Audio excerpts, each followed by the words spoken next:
Now tuning in to Earbud Media. Audio for everyone.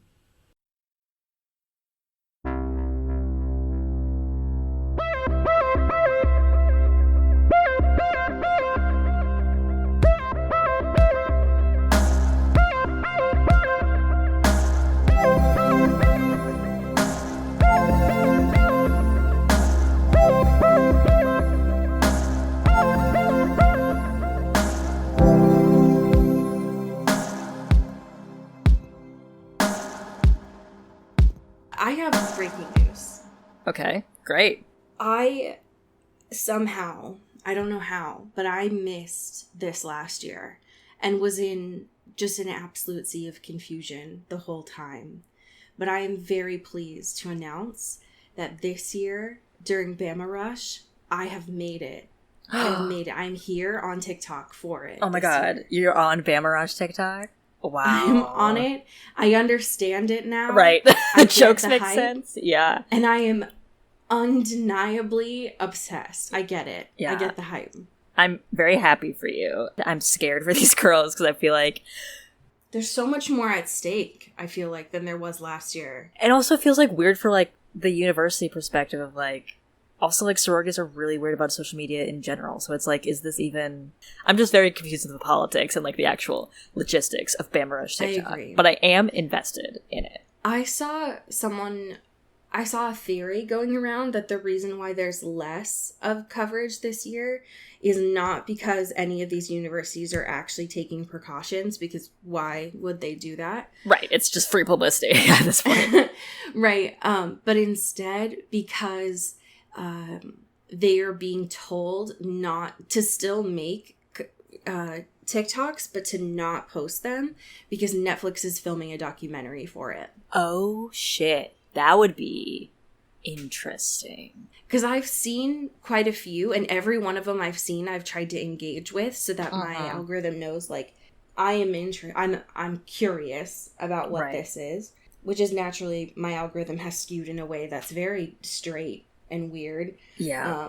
Which is scary. Right. It's not a safe space. And I keep trying to tell it, like, this is like a nature documentary for me. I'm curious. Right. I just want this specific type of white womanhood. Is that possible? Right. Is that...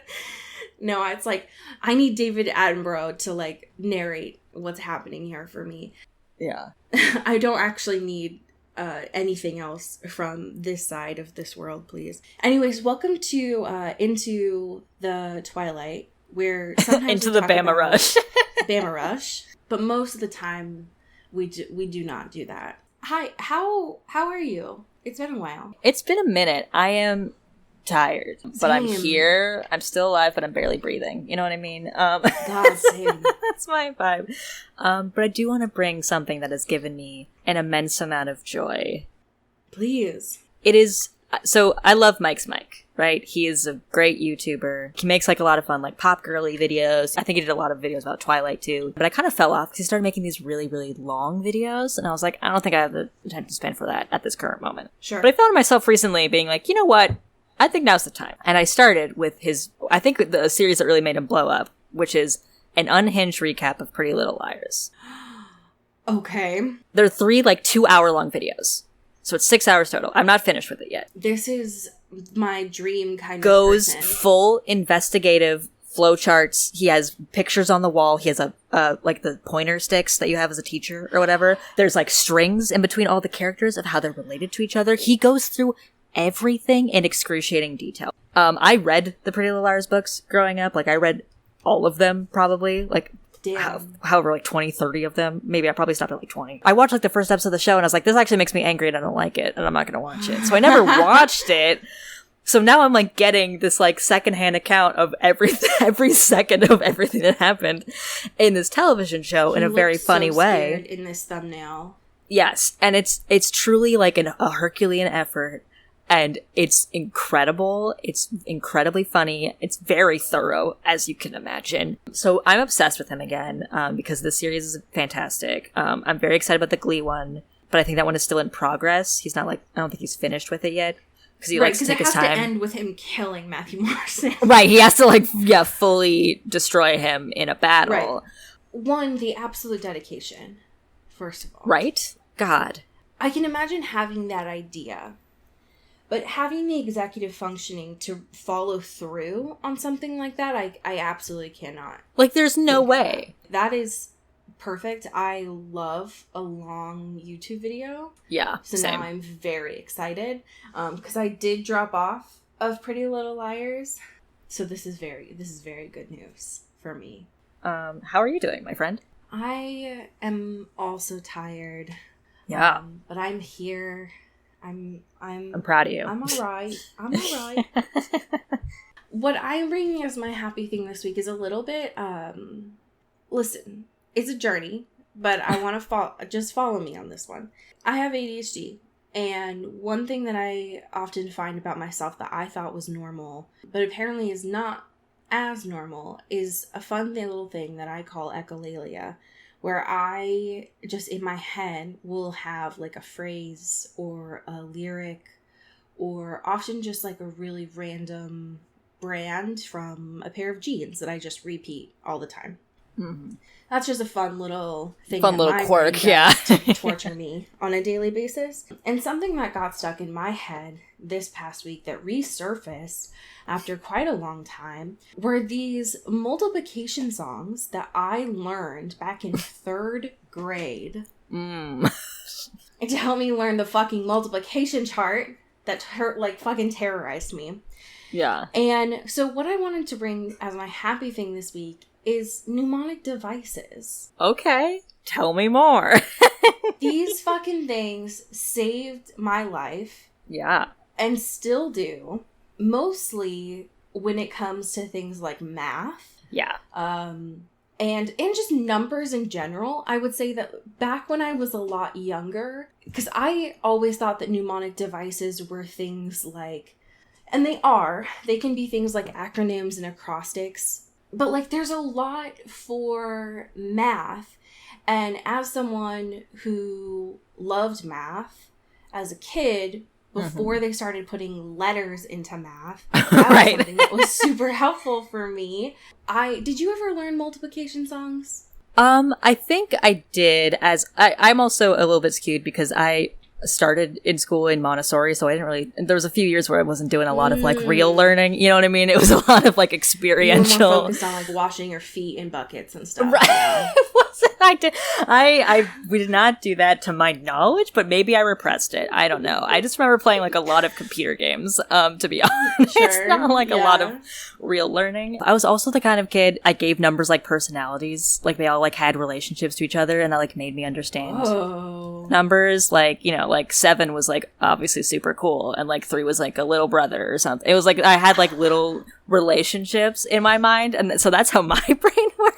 That's so interesting. Yeah. So to remember all of the 3s, apparently the multiplication song was taught to the tune of Jingle Bells. Okay. Even to this day, as a grown-ass adult, we'll still use that. 4s were to row your boat. 5s were happy birthday. Interesting now that I think about it. A lot of these were very like holiday songs. But 6s were deck the halls. Okay. And 7s were Are You Sleeping? The like French Frere Jacques. Yeah. This must have been something that maybe they did, you know, like one teacher thought of in the 70s, and they were like, I'm a fucking genius. I'm gonna write this down. it. Right? So this is just an ode to mnemonic devices that just get stuck in my head at random times where I'm just singing fucking Frere Jacques. Just to do some math. The numbers instead of the lyrics. So wow. We have a little smattering. A little charcuterie board of current events. A bit of our charcuterie, yeah. I would love to start us off here with a little bit of crime. Yes. I love Crime Corner. Welcome back. Yes, yeah, just a little bit of, I would say it is still crime, but very low stakes crime. This is from The Age. It is a Melbourne-based news network. And they are reporting that a local cinema in Melbourne is putting out a plea for information because a cardboard cutout of our favorite vampire, Edward Cullen, was stolen this past week at Carlton's Cinema Nova there. Oh my gosh. They had just had an all-night Twilight marathon with all 5 of the films running back to back, which sounds like a dream. Yeah. And afterwards, someone just took the cardboard cutout and they were like, excuse me, we need this. I mean, but do they though? Like, do they? They don't. What are they gonna do with it? There's quite a few things that we're told about this heist that I love. The first thing is one of the employees from Cinema Nova says about the cutout, he's got a huge crinkle in the middle of his face, which makes him distinctive. The employee goes on to continue and says, we checked the security footage, and it's a 4-person heist. Ah, incredible. I love they have, like, the CCTV footage, too. They're, like, enhanced. Look at these people. Just, like... It's so great. Yeah, they say here, continuing on, it looks to me like they were watching when someone was distracted. They had lookouts on the stairs, and they were watching the candy bar. When they knew that the staff were busy serving, they grabbed the cardboard cutout and made a run for it. And there is a photo of the cardboard cutout here. Yeah. When I read the description here of where it said a huge crinkle in the middle of his face, I interpreted that as being vertical, like folded. Right. I was incorrect in that assumption. It is a horizontal crinkle going from cheek to cheek across Edward's nose. Like fully in the middle of his face. Yeah, like bisecting him horizontally. It's horrifying. I hate it. Like, imagine this in your room or wherever you put this. Haunting. Yeah. I do love, too, that they note that they left before the movies were finished. Like, they didn't watch all 5 of them. Someone says they're fake fans. Which, like, honestly accurate, but also they had to do a heist, you know what I mean? You gotta do what you gotta do in these times. They came for what they needed. Could you share a little bit more movie news while we're on the topic? Ooh, movie news. Yes, I can. We heard about this a few weeks ago at this point. Yeah, I guess it's not new. It's not new, but it's like, but it's current. relevant. It's current. Miss Dakota Johnson is booked and busy. Yes. And she is going to be Madam Web, or in Madam Web, the Spider-Man Marvel movie, which is interesting. She's getting her bag, she's absolutely getting her coin. This cast is also wild because it's like Sydney Sweeney is in it, and also Adam Scott is there, and it's like, okay, what is this movie going to be? I have questions about this film. I do not understand. I will say, though, with Sydney going off about how she does not make money from Euphoria, I'm hoping that this movie will help. Yeah, so she could take a break. Not have to work on every show in television right now. Our last piece here is shocking, sad, confusing, and also, I would say, ill-timed. Yeah. Yeah. After this episode, this is our penultimate episode for Blood Promise. We have one more after this. And then we have some really special episodes coming up. Yes, we do. One of which is going to be us finally discussing First Kill. Yes. Sci-Fi, this is not your fault. You are just simply the messenger of this news. Right. The news, unfortunately, being that Netflix has decided to kill another one of their children. Yeah. And First Kill has been sacrificed for no reason. Arguably against what all of the data has been showing. Right, because, like, people were obviously, like, ragging on it when it came out. Like, the reviews were not all very good. There were some, some good ones in there. But, like, for the most part, it was kind of like, it's okay. It's definitely a first effort. It's definitely rushed, which there's obviously a lot of production problems with the production and, like, the timing and stuff. Like, there were things going on. So, like, that makes sense to me. But, like, when it came out, like, when it dropped, it was, like, in the top 10 on Netflix for a lot of people. Like, it was doing really well. People were watching it.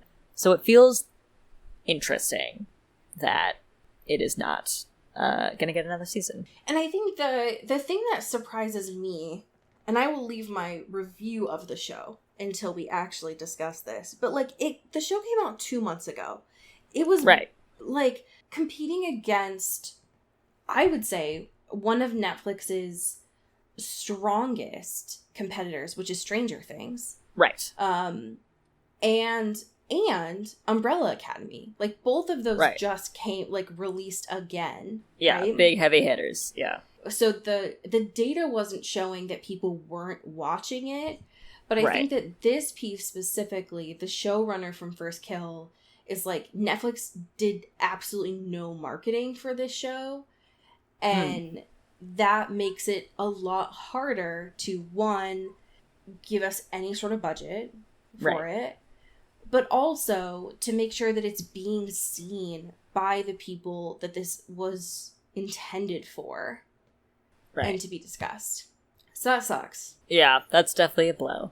Absolutely. It's not great. So that's annoying. But we still are going to be watching it and discussing it. I cannot find something in recent times that is more aligned to our whole thing. Right, like literally our interests all in one. Yeah, I agree. So pour one out for First Kill. We did receive a comment from one of our listeners here. Hell yeah. Ms. Jaylene Ivishkov, who says that we should definitely read The Vampire Academy. Or no. Nope. No, we're already doing that. We're already on it. The Vampire Diaries books. They say, I haven't read the books, but I have watched the show, and it's so bad, it's good. I think last episode we had discussed the reboot. Yes. And they say, as far as for a reboot, I don't think it's going to happen. Since they made the originals. I don't remember that. But sure, I believe you. And then Legacies, which just ended. I don't even know what that is. Yeah, I didn't even know it was still going on. So looks like we don't know anything. Speaking of vampires, are you ready for the penultimate chapters? No. Our Penn Badgley and Ultimate. Penn Badgley Ultimate. I guess. I'm scared and excited, and also I'm gonna throw up. Okay, here's what I remember. I remember leaving last week being in a lot of pain. Yes. Because Dimitri was doing a chase of Rose in a maze. Yeah. Rose finally got out of the vampire house, out of the maze. She took off her ring. Yeah. And was like, go, ghost friends. Besties, I summon you. I choose you. And that Dimitri did not like that. Rose, unsurprisingly, also did not like that. Rose was like, tell me you love me, or I'm gonna jump off this bridge and die, lol JK, but also I'm not kidding. Right. It's also not a joke. Also, I'm not. See if I'm kidding. And he was like, I am saying the wrong words. I think you're useful to me. I think your lipstick looks pretty. And right. She was like, yeah, bye. Wrong. Is your hair different? And so she, like, jumps. And he's like, no, you can't die. I need to decide when you die. And she was like, ah, you did exactly what I wanted you to do, you fool. And she says, I love you, and stabs him again, but, like, theoretically for real, though. And he was like, oh, shit, that's what I was supposed to say. No. Damn it. Damn it. And then he falls down into the river, and he's supposed to float away, but we don't see it happen. And then Rose is, like, in the street trying to walk into the city, but she's, like, on zero. You know, like, when your phone's on 1% battery, and it's like, hey, if you do not get me on the charger in the next 1 second, like, 2 seconds ago, I'm gone. Right. And that was her. This old couple finds her and is like, hi, are you dead? And she's like, yeah. Can I have your phone, though? And she calls Sydney and then dies. But, like, not, though. No, like, sort of. Yeah, emotionally dies. Emotionally. And also, like, very close to physically dying. Yeah. Her adrenaline just stops at that point. And this old couple's like, hello? I guess we'll take you to the city. Okay. You look like roadkill, and I think you just died in the back of our car. Hello? So, that's what you missed on Glee. Yeah. So, chapter 27. Oh, no. We get... Sydney's back, baby. We're back. Sydney Sweeney, back in the Sydney Sweeney with her fun, her love of cars. She's here. They've reached the city. She's there with this dude, a human. And she's like, okay, that's probably like one of Sydney's, hench boys, like one of those kind of working guys. Harry Styles. But like, yeah, like he seems fine. He's just like chatting with the older couple. They're having a blast, whatever. Right. And so she's like, okay, cool. The old couple leaves. Let's get this party started. We're here. Right. I'm alive. Confetti cannons. Yeah, and he's like, hey, can you walk? And she's like, you know what? Don't really have the answer for you on that one. I guess we'll find out. Back to you. Yeah, let me circle back on that actually, because I'm unsure.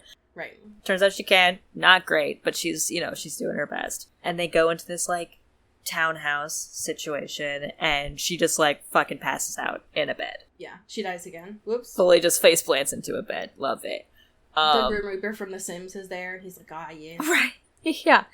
And she wakes up to like kind of this like beautiful scene of like sunshine, and there's like, okay, I'm alive. Cool. I made it. Great. Love that. Am I? Because this is never. I don't see sunshine. Like could this be? Me. Yeah. Like, could this be like a dream? Am I? What's going on? I'm still thinking about the last words Dimitri said to me. I'm like kind of having a bad time. Right. What's going on? Don't love this. And guess who the fuck is there? Our good friend Abe. It's been a while. It's been a minute since we've checked in on Abe, huh? Yeah. And he's just like, hey, hey bestie. So, how about you? Funny that you were still here, huh? When I told you very specifically. Yeah, you said we made an agreement that you were supposed to get the fuck out of here. Why are you in this bed almost dead? Right. And Rose is still on like 2% battery, is still like an asshole. and that's how Rose is back, And she's like, well, technically you should have like been a bit more specific, because you said leave this city. You didn't say leave Russia. I did go somewhere else. So I did kind of fulfill my end of the agreement. I don't know if you really see eye to eye on that, but I know what I did, and I think I was right. This dude just wants to snap her neck. So right. He's like, enough. God damn it. And she's like, you could just send me on a fucking plane right now if you want, like, get me to the US. He's like, I'm planning on it. That is the goal. I want you out of here. I'm gonna put you on a gurney right now. I swear to God. And then we get Mark and Oksana in the room. And they like your vibe. They saw you from across the bar, and they really like your energy. And she notices that, like, oh shit, I actually do feel better. Oksana must have, like, healed me to some extent. Like, I definitely don't feel like I'm on death's door anymore, which is great for me. And she's like, yeah, you're not, like, at 100%, but, like, I did just enough. You're gonna be good in like a day or so. It'll be sick. And then she immediately is like, fuck, wait, I gotta go right now because Liz is in danger. I've had a lot of other shit going on, but Liz is in a really bad spot, and I need to save Liz. Are you serious about that plane? Because I do need it. Like, right, can we get a PJ up in here, actually? Can we just, like, fast track this? And she's like, fuck, I gotta go, like, right now. And Mark's like, whoa. You're not going anywhere. Like, you're not fully healed. You're a long way to recovery. And Abe is like, yeah, you also haven't told us the gossip of what you fucking learned. What happened? Why are you here? Like, tell me everything. And Rose is freaking out. She's like, there's no time. I gotta be there, like, yesterday. Shit's going on. It's terrible. It's my bond, babe. So obviously that's, like, really important to me. And I don't think she's gonna, like, be okay. It's really bad. Yeah. So get me to Montana. Like, you can't just do this. Right. If I die in the game, I die for real. So, like, can I go to Montana right now? Right. And Abe is like, you can't even, like, and they're like, the plane takes, like, it's a 20-hour flight in general. Like, there's no shot you would even get there in any presumable amount of time if you want to get there now. Like, it's impossible. We're very far away from Montana. Right. And that doesn't even include the time difference. Like, Rose, you would need to time travel. Like, it's not, no. Yeah. And she's still down bad. So, like, none of these things are really working out. Great. But she's like, oh, here's an idea. Let me just, like, check in. You know? Let me just, like, see how bad it is. If, like, a day or 2 days would be enough time. Or, like, would be good enough for me to come then. And that was not helpful for her and her state of mind. Yeah, she did get booted pretty quick. Yeah, but not before seeing, like, a very scary situation of Lissa essentially being on a, like, leaning out of a window, and, like, hearing from Avery and being like, just do it, you know, that kind of energy, which is, like, not super great. And Rose is like, fuck, she's compulsing her to do something bad to herself, and I have, like, seconds, not 48 hours to fucking fix this. And then obviously Avery sees her and she's like, bitch, get out. I'm doing something. I'm working on something here. Get out. And boots her immediately. Great. So not a great, place to be in, right? Mentally, especially physically, not a great spot. And so she's like, fuck, we need to do something, like, now. I can't even get on a plane.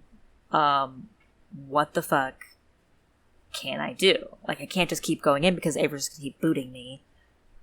So I don't know how and I can't even speak to Lissa. Like, it's not that form of communication, so I don't know what the fuck I can do. The only answer, obviously, is to call Adrian. And right, and she's like, let me call Adrian. Lyssa's never supposed to be alone. She's supposed to have people. Where are her people? Right, and, like, Lissa doesn't have her phone on her. She's like, fuck. And she's like, okay, let me call the next best thing, Adrian, and gets his voicemail. Which is, like, a very dramatic, like, I'm so sorry for, like, you missed the pleasure of talking to me kind of energy. Call me back. I'll call you back, whatever. And she's like, damn it, nobody is reliable in this fucking... is the most unrealistic part of this. Because this is supposed to be, like, I think, 2007, 2008. I can tell Rochelle was not in tune with the teens of the time. Because if she was, then she would remember that all of the teens at the time had voicemails that faked you out. Oh my god, yeah.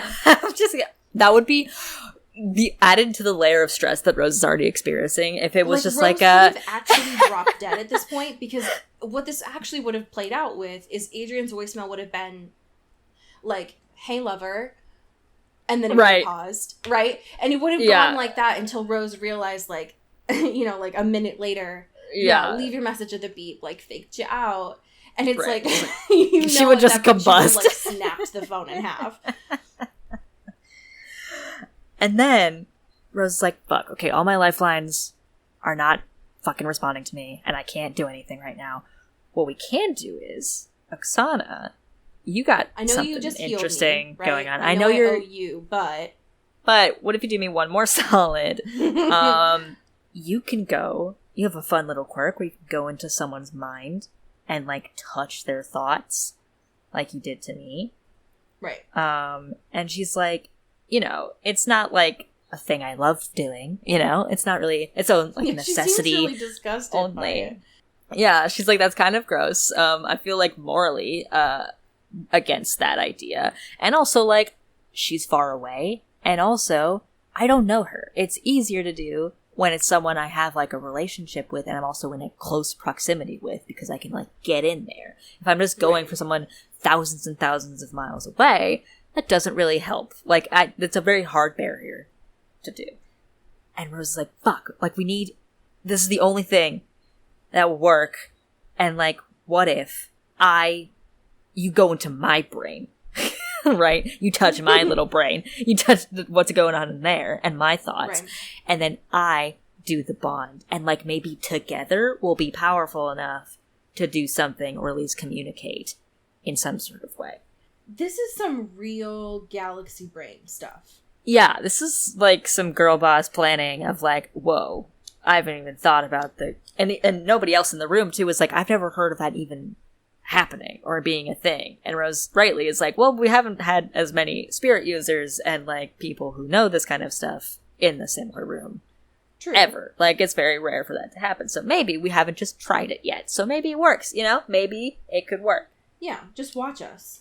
Why don't you just have some faith here? And like, if it doesn't work, then we're fucked anyway. But like, we might as well try. Exactly. Why don't we just use our last lifeline here and see what happens? Let's do it. And then, this whole scene is a mess. Here's the thing. Very traumatic. It works. Like, Rose... Totally, yeah. To her credit, it does work. Right, she was right. Right. It's kind of, like, hard to figure out how or, like, in what capacity it is, because, like, she can feel Oksana in her brain. And then when she goes over into... Right, she goes over into Lissa's brain, she feels, like, a presence there, but it's not like she's, like, talking to Oksana or, like, they're like in a group chat together. You know what I mean? Like, it's not like they're both like there, but in different, like, it's the weird space they take up in Lissa's brain that's like interesting. Cause also like Avery is kind of there too, in a way. So it's like all these different like crowded spaces inside of Lissa's brain, like fighting each other and being like, hey. Yeah, I don't know how Lissa can honestly handle this.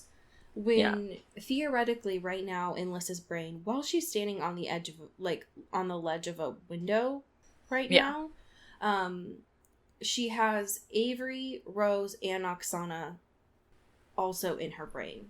Yeah. So this one, she's very strong. Right. As if she hasn't gone through enough. Lose it, you know, or both. Right. And so Rose is trying to communicate to Oksana and doesn't work, but she notices that like Lissa can hear her. And she's like, that's interesting. What? Okay. I got it, right? We're somehow in here. Right. We're having a direct line of communication. Cool. Hasn't happened before. And she's like, shit, okay, yes. Great. I'm here. And also Avery, like, notices that, like, there's more, like, commotion inside of Lissa's brain than usual. And she's like, fuck, let me boot you out. And it doesn't do anything. Like, they're still there, which is weird. Interesting. And so she's like, okay, I'm talking to Lissa. We're actually talking to each other for like the first time in months. And this is a very stressful situation. This is kind of like a tender moment, but also like that they're in go mode. Rose is like, okay, this, let's go. Hey, we'll do pleasantries later. Like, hey, I notice you're like in a very precarious situation. Mind just like stepping down a little bit, you know? Let's just get out the window and we'll like figure all that stuff because Avery's trying to kill you. Don't worry about it. We'll talk about it later. Okay.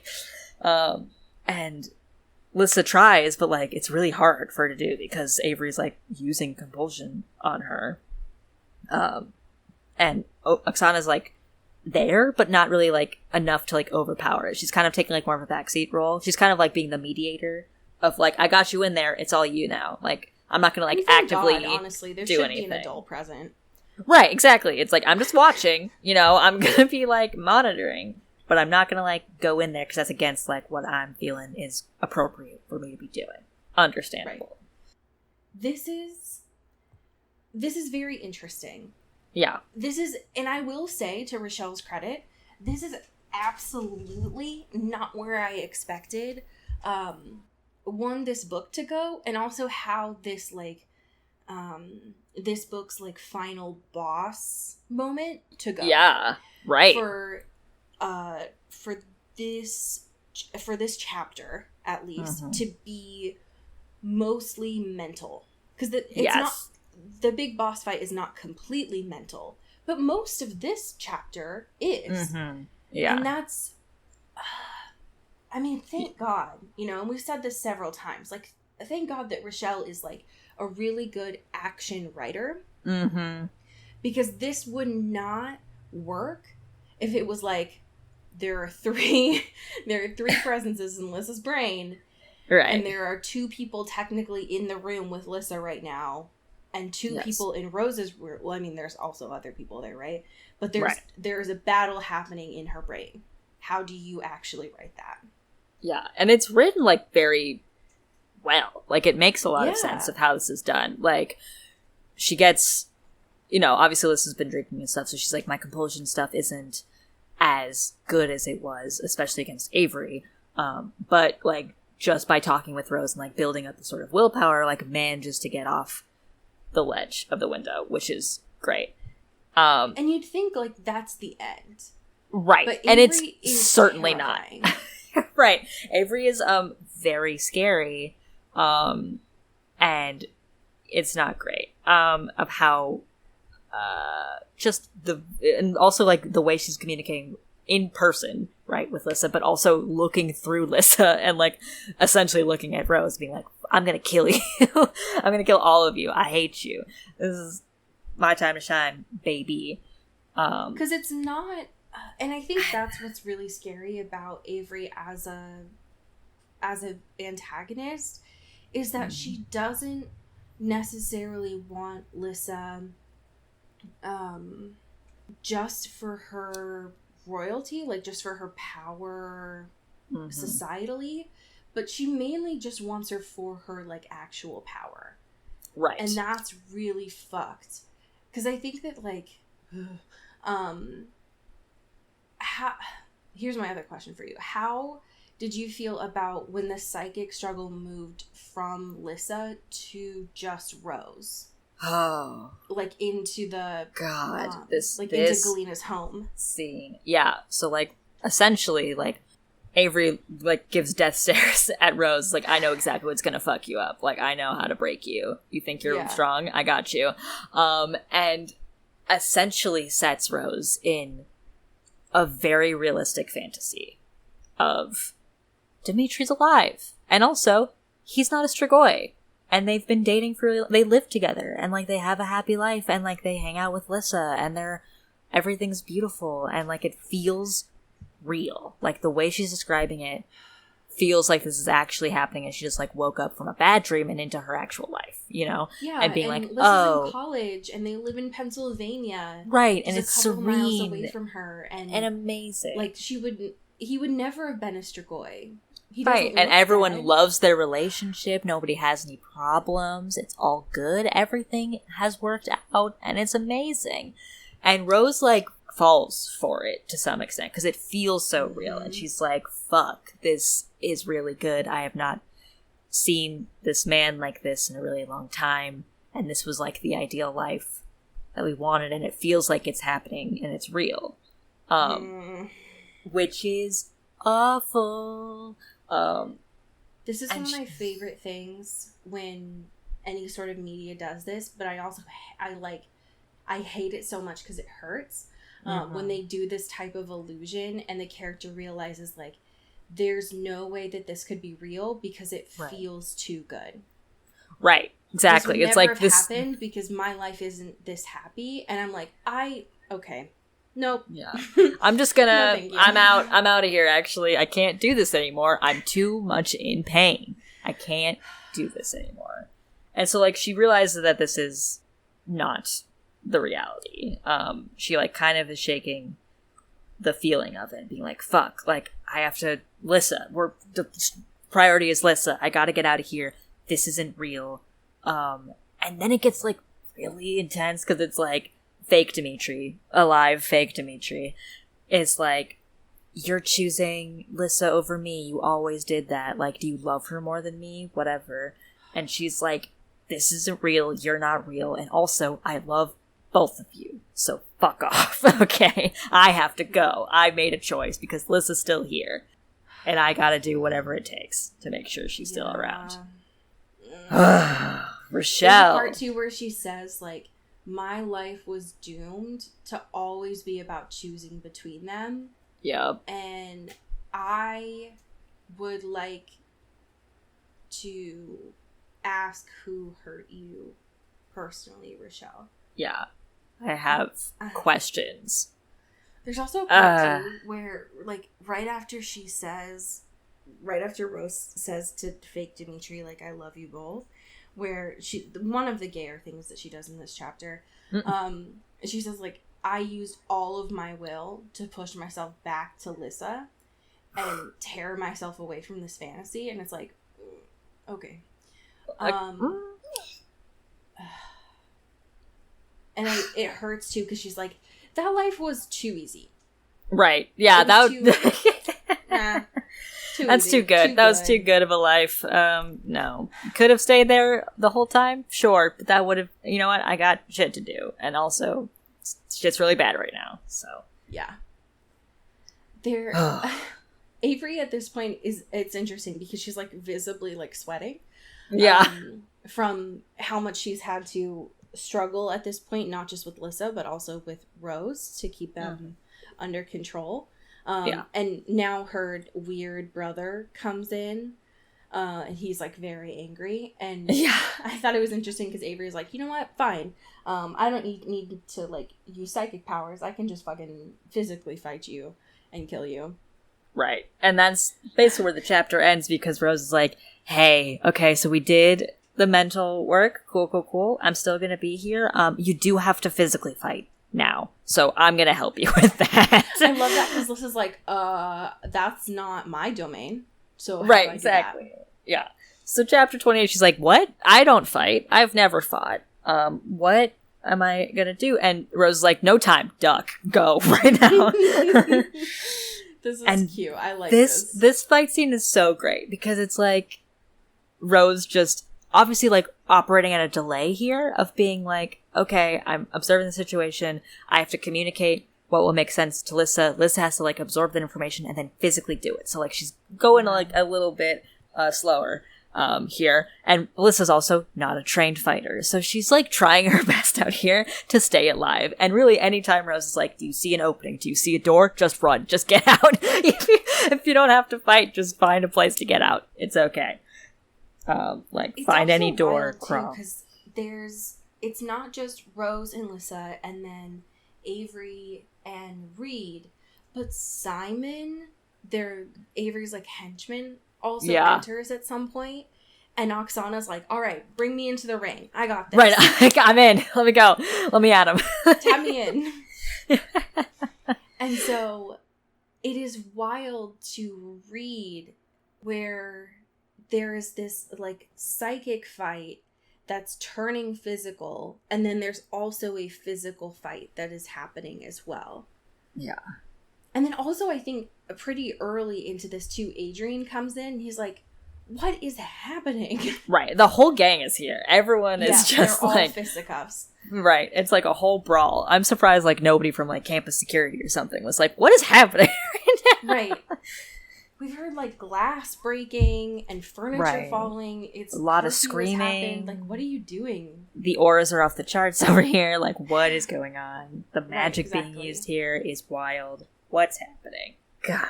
What I thought was super interesting about this is it's not just, like, a actual physical fight that's happening, but there's a part of this where the spirit users, who are almost all of them, save Rose in the room, are trying to, like, compel each other.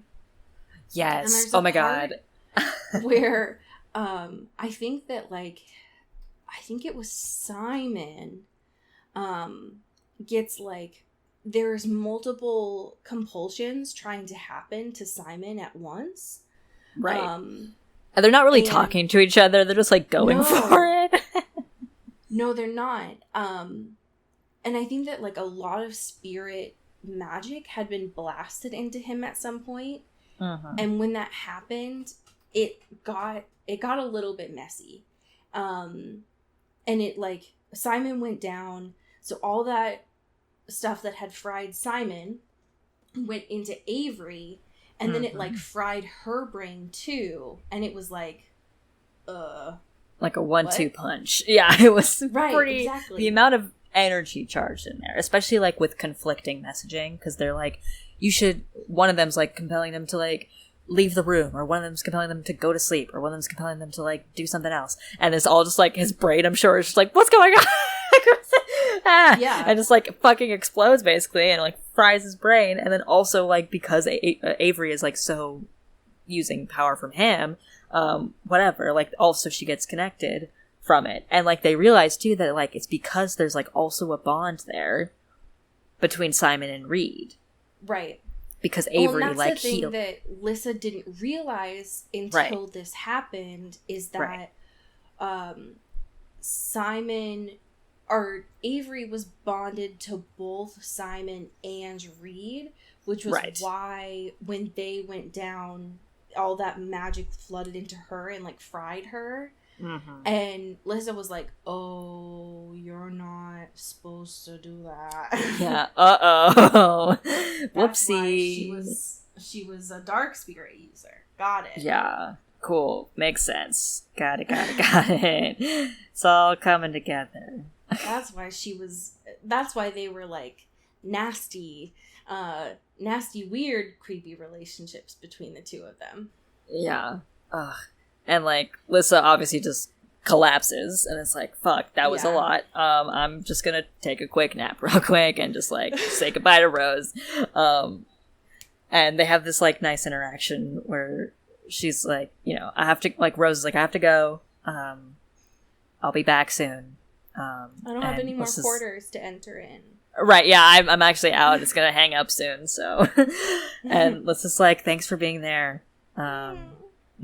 And Rose is like, you know what? Also, while I'm still here on the line, tell Adrian that I'm proud of him.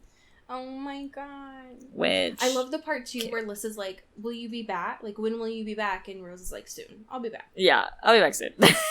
Soon. Like, and, like, she actually means it this time. Like, this is actually real. She's probably coming back. She's trying at least. I love that. I think that it was very wild, very interesting. The other part that I thought was very wild about the end of this chapter too is when Rose starts asking about the ring that she was given, and it's you Swiss Strigoi, and Mark like essentially sprays her with a water bottle and is like, it's like, enough. Because essentially she's like, hey, before we, like, finish this, right? I have this, like, ring, this Oksana's ring. It's, like, really cool and sick. Helps with the spirits and things. But also, like, when Dimitri was touching it, he kind of seemed not like a Strigoi. Is it possible, maybe, to bring someone back, to themselves through this kind of compulsion/magic stuff? Like, yes, no, what's going on? And everyone's like, Rose, enough. And also Rose to herself was like, God damn it, like, I can't be thinking about this. He's dead. It's over. Like, there's whatever. But also being like, but, like, there is this guy that, like, knows. He was kind of known as, like, kind of a wacko, you know, wasn't really, but he did have, like, a theory about bringing someone back from the dead, and also, like, changing a Strigoi back to a Vampire or a human or whatever. Like, that is something that has been talked about. Everyone kind of laughed him out of the room and thought that was impossible. But, like, he does exist. He is kind of, like, AWOL and doesn't really have, like, a lot of connections to people. Turns out the one sole connection to this man is our favorite man. Our favorite man, and also Rose's fucking enemy, Victor Dashkov. So, this motherfucker. He's back, baby. He's back in the ring. The other thing, too, about this is that Abe seems to know something about him. Yeah, he's just, like, not saying anything. He's just kind of, like, sitting in the back being like, he's just looking like he knows something, which is a little weird. Little interesting. Yeah. But then it just ends there. So, theoretically, next week when we finish this book, the last 2 chapters, Rose will theoretically go back home. Abe will finally be relaxed now that she'll be out of this country. Yeah. And maybe And then the series will end and then it'll be over. Again. Yeah, and then everything good will happen and then the books will be over. And then we'll never have to think about the possibility of Dmitri or any other Viktor Dashkov stuff ever again. Because it's over. We finished it. 2 more, right? Yes, there's 2 more books. Yeah. Oh, yeah. Okay. So we can just stop. We could just pretend pretend. Everything's good.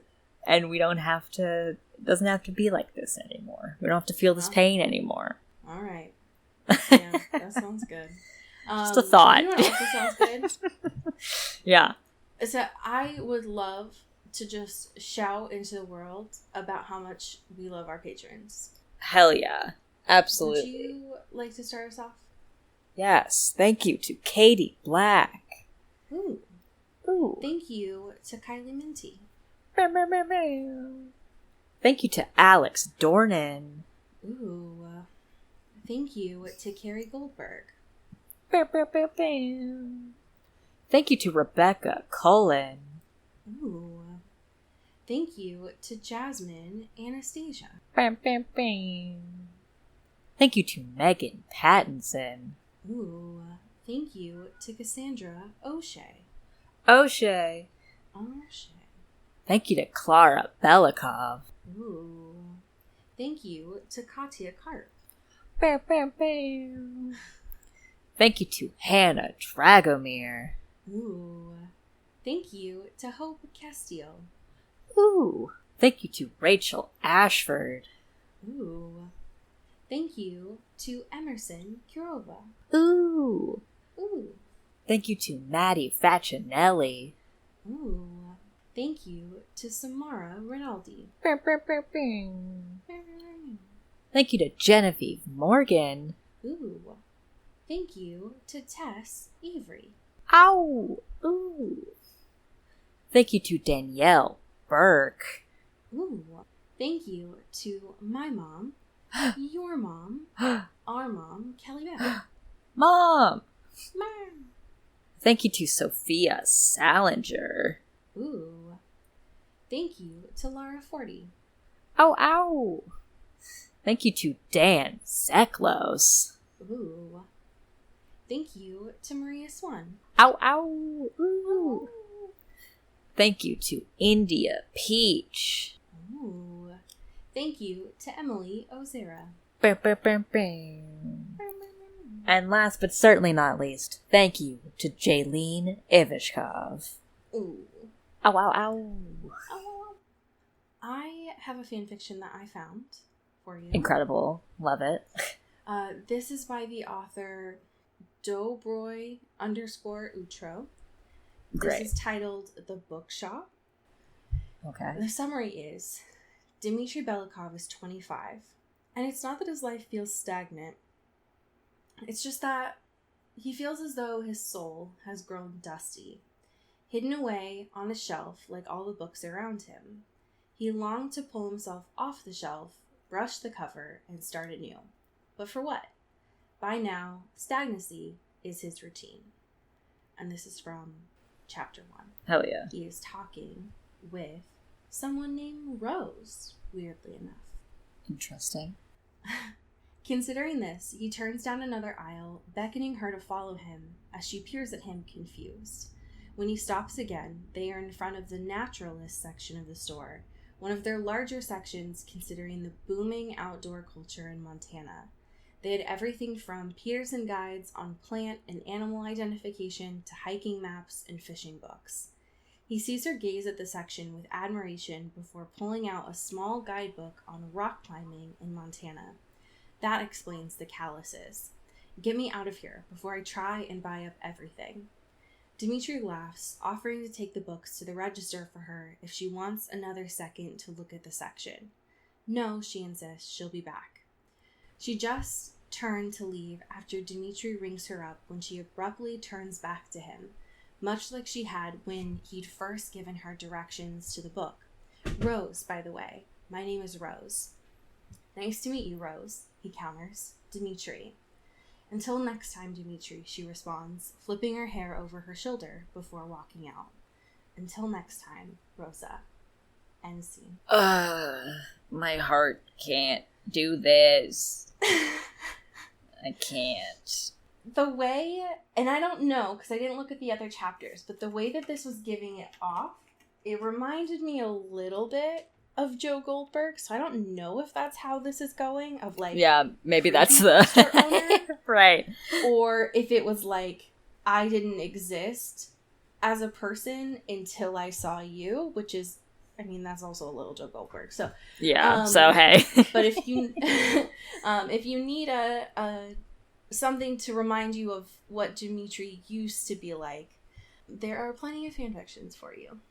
Yeah, that's all we need. We need that more than anything right now. Exactly. Well, folks, here's what I'll say. Tell your friends about the show, and if you ever need something to be like, I want to tell them about the show, but I don't know where to start, we have great onboarding episodes coming up for you in the next month. Yes, just absolutely. to kind of relax in those dog days of summer. So enjoy. Hell yeah. But as we say here in the Pacific Northwest, get bit and get whipped. Ooh. Ooh. Into the Twilight is an Earbud Media production. You can follow us on Twitter at Into the Twilight or on TikTok at Into the Twilight Show. You can find me at Cody Corral on Twitter and Allie at Alexandria Does. And you can support us on Patreon at patreon.com/Into the Twilight. We have merch, so much stuff. All those links are in the episode description. And make sure to rate and review us on your favorite podcast hosting platform. It really helps the show. Thanks. Bye. You've been listening to Earbud Media Production. Earbud Media, audio for everyone.